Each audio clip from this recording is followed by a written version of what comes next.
Hi, Living in Boulder Vlog, Monday, October 26th, 2020 at,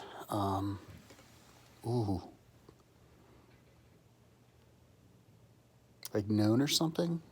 Or 1:30? Honestly don't know. I've been having trouble tracking time lately, but that's cool. Because I've been concentrated, and I'm happy with my product. Yesterday I worked until like maybe 9, and I think I crashed at like 8 or 9 and then got up at like 1. So that's kind of been my schedule, and I think it's been holding steady the last couple of days from like 9 to 1 or something like that. Just get up really early and then crash. So I'm pretty much diurnalized, I guess. So today, because I've been up since like 1 or whatever, today I was working until like 7, and then I looked outside, and it actually snowed a lot for the first time this year, and which I don't mind. I think it's cool. I can drive my roommate's car around, which is a all-wheel drive BMW, traction control, anti-lock brakes, good new tires. So it's fun with heated seats, so it's fun to get out there. And also to clean the snow off. So I went to the store and got like energy drink, which I normally do, and a bunch of jelly beans, which are probably going to get me sick. I've been eating a lot of candy lately. Probably shouldn't have gotten that, but then filled my roommate's car up with gas. It was on empty, and then went to my mom's house and had a little bit of her oatmeal that she had left over, but I went over there to clean off the snow of her car before it gets crusted on there, and hung out with her for a little bit. And then came back here and started working a little bit. So yesterday, I don't think I've been doing a vlog for the last couple of days. I've been kind of working until exhaustion, and then getting up and working as soon as I get up.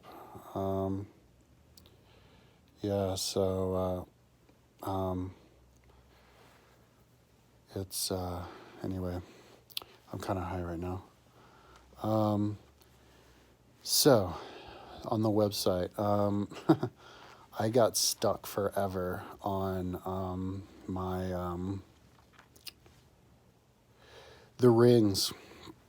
The Exceed 4,000, 4 kilometers high building. It's kind of like a cross between the Eiffel Tower and the Great Pyramid of Giza. It's kind of the same height and width of the Great Pyramid of Giza. It's a little bit taller, maybe like 10% taller. And kind of, it's like a shell of a building, so it's like the Eiffel Tower in that way. Only the Eiffel Tower is square and has 4, frames going up. This one is round and has 12. And it gets steeper as it goes up, so it's shaped like that. So I finally finished the rings, and I like how it looks.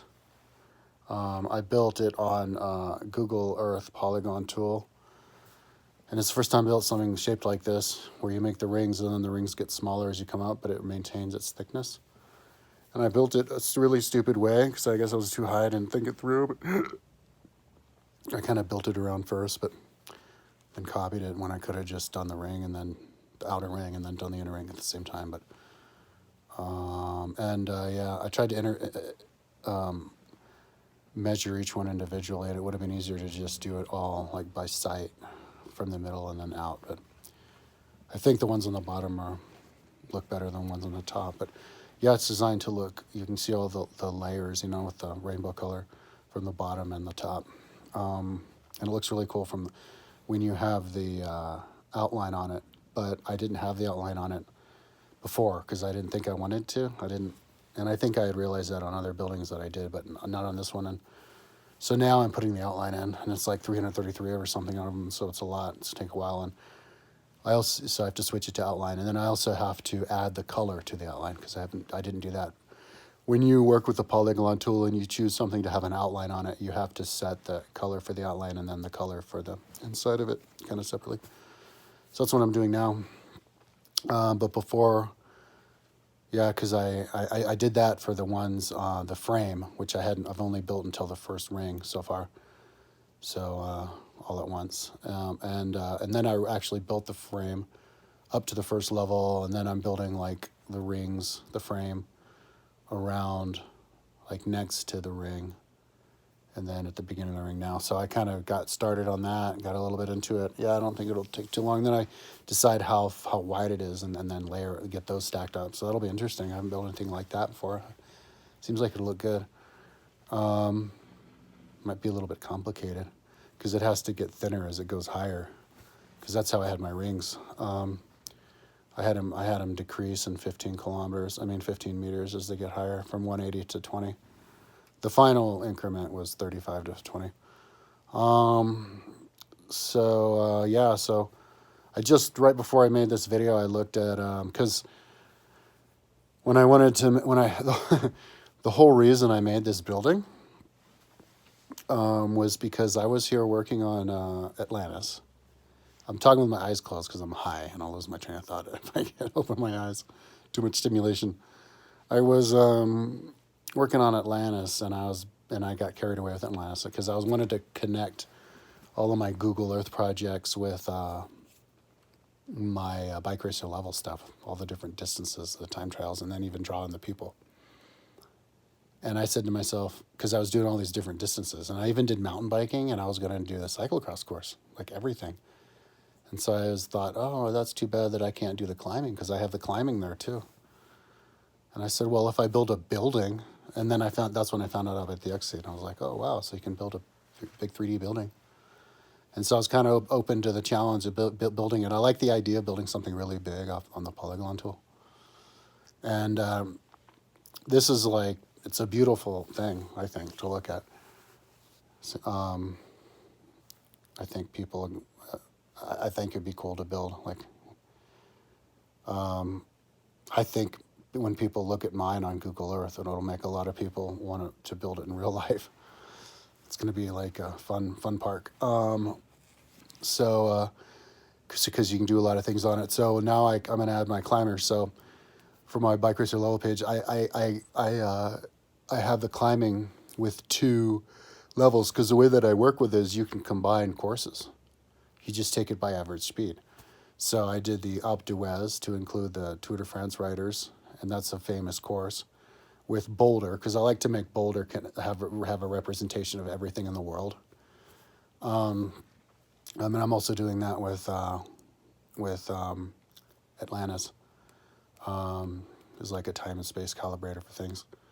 But our local climb here to match Alpe d'Huez is Sunshine, and it's actually shaped the same. They go up and then around and then up, flat and then up, about the same ratio. And they're about the same height, 32, 25 or something for Sunshine, and 36 for Alpe d'Huez, and average gradient of 9.75 for Sunshine and like 8.9 for Alpe d'Huez or something. So they're like sister climbs. So take it by the average speed. So then I wanted to find where that height would be on the building, because that's why I built the building in the first place. So I figured out that one of the rings up, where are my glasses?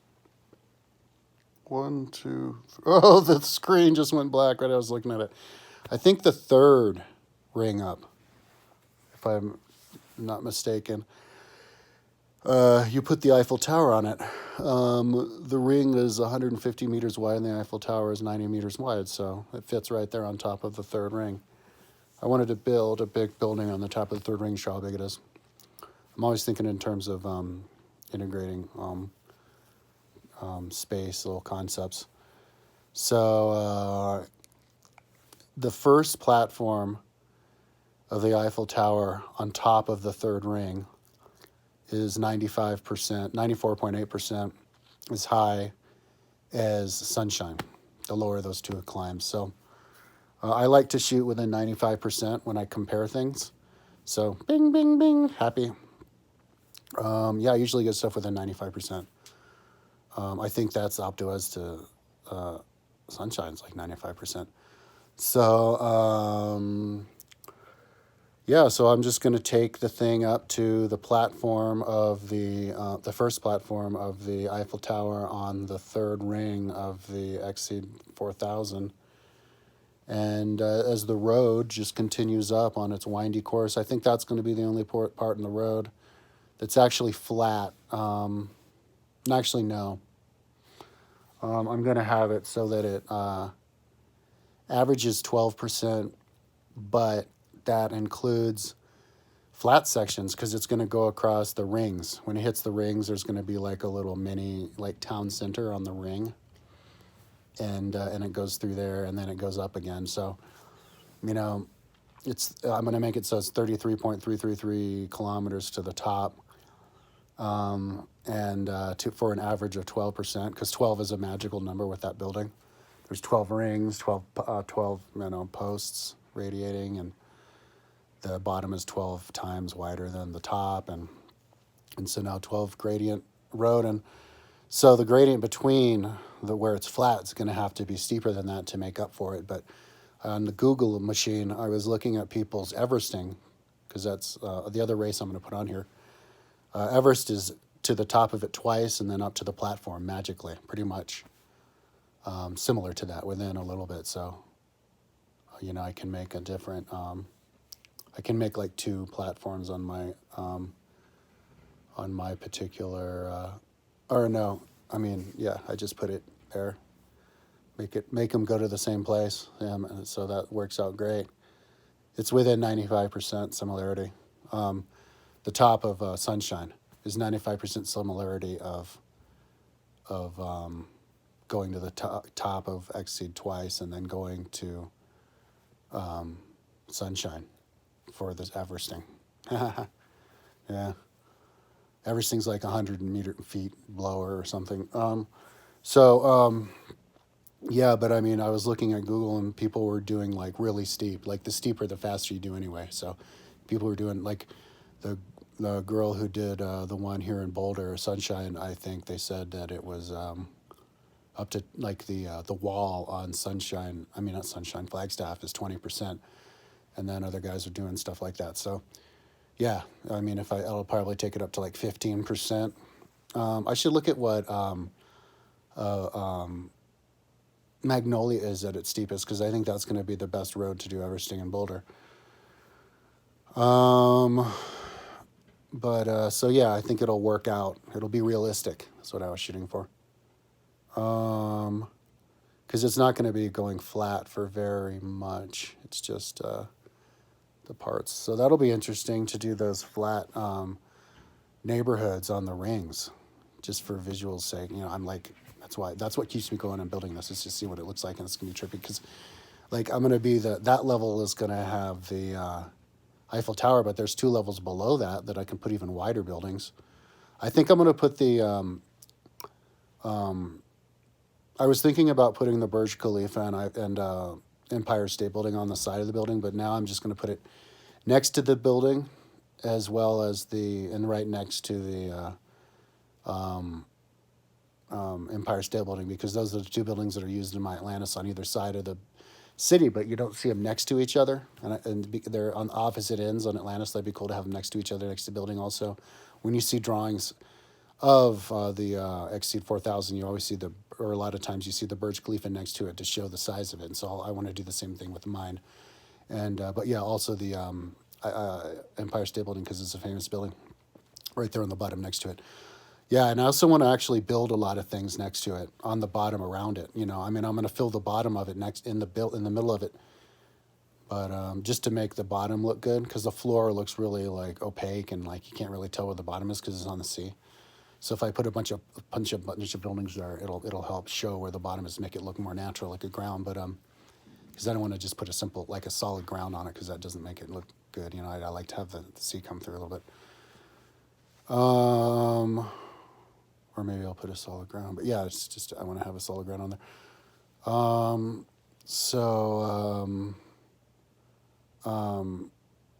Yeah. So also I want to have one of those. I want to maybe on the bottom.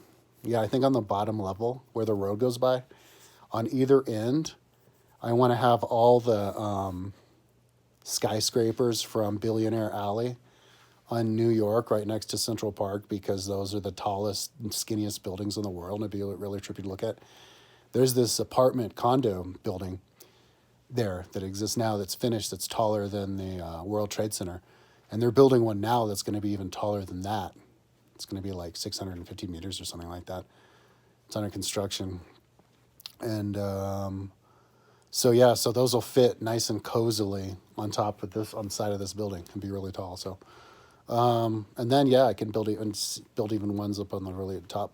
And of course, and then I have the idea to put the trees on there and stuff. So I'm really excited to see what this is going to look like. I said I was going to put it up for download on Sunday, which was yesterday, or today, I guess, because I considered, like, if I get up Sunday, I was considering myself nocturnal. So this was going to be Sunday, but I got up actually at 1, so this is my Monday. But I don't think I'm going to put it up for download because maybe I will, just to see if my phone, but I don't think my phone can. I think one cool exciting thing for me is I think I might be able to put my website for download, all my KMZ files for download on the phone pretty soon. Just tried to download something and it only like one file came in, but there were some other files that managed to get downloaded before, and that looks cool, like with a folder. So hopefully it'll get it fixed by the time I'm ready for it. But I don't know. I just kind of would like to, put it up out there, because in 1 week I can do a lot and make it look really cool. I'll just put it out for next Sunday.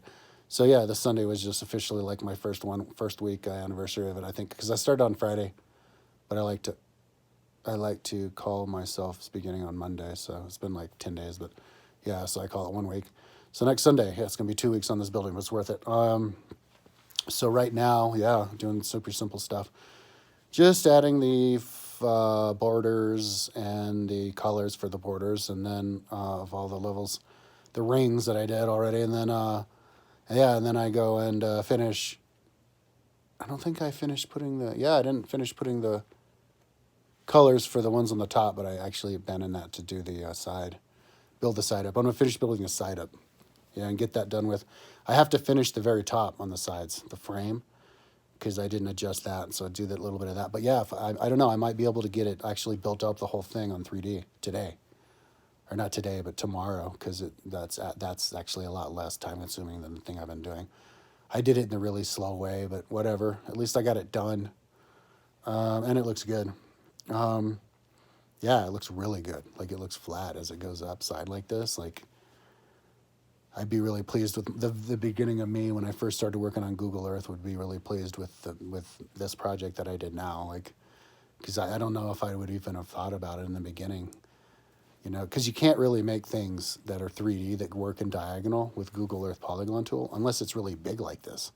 And then you get all the pixelations. You can do whatever you want. So I think this is a really cool thing to build with the Google Polygon tool because it's so damn big. So anyways, I've talked long enough, but I haven't talked for a couple of days. So hopefully I'll do a video tomorrow, and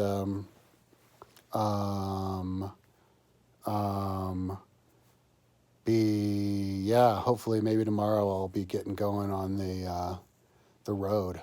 That's going to be exciting to work on, and then the buildings on it.